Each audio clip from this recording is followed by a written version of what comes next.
আমার আব্বুর হাতের লাগানো সবজি, আর সেই সবজি যদি আমি এই সবজি না রান্না করে খাই তাহলে তো হবেই না। তো আসসালামু আলাইকুম, আমি চলে আসলাম নতুন আরেকটি ভ্লগ নিয়ে।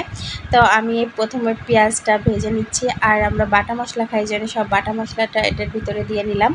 তো এবার ভালোভাবে মিশিয়ে নিতে হবে।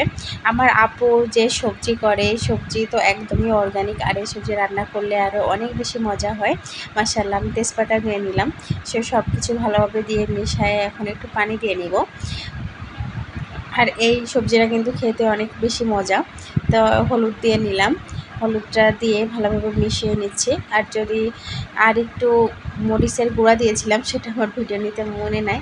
তো এটা আমি সব সবজিগুলো দিয়ে নিলাম। সবজি কিন্তু ধরতেছিল না, পরে একটু একটু করে দেওয়া যখন কমে গেছে তখন সবটাই দিয়ে ফেলেছি। তো এই যে সব সবজি আমার, তো শেষে আমি টমেটো দিয়ে নিলাম। টমেটো দিয়ে আবার কিছুক্ষণ নাড়াচাড়া করতে হবে। তো দেখুন কি সুন্দর হয়েছে সবজিটা। এই সবজি খাইতে কিন্তু অনেক বেশি মজা। আমি এটা পাঁচফোড়নের গুঁড়ো দিয়ে নিচ্ছি একটু। এবার এটা ভালোভাবে এটার সাথে মিশিয়ে নিলে আমার সবজিটা রেডি হয়ে যাবে। এই যে কত সুন্দর লাগতেছে। আমি অত ভালো রান্না পারি না, যতটুকু পারি ততটুকুই শেয়ার করতেছি। অবশ্যই আপনারা দেখবেন এটা রান্না করে কেমন হয়।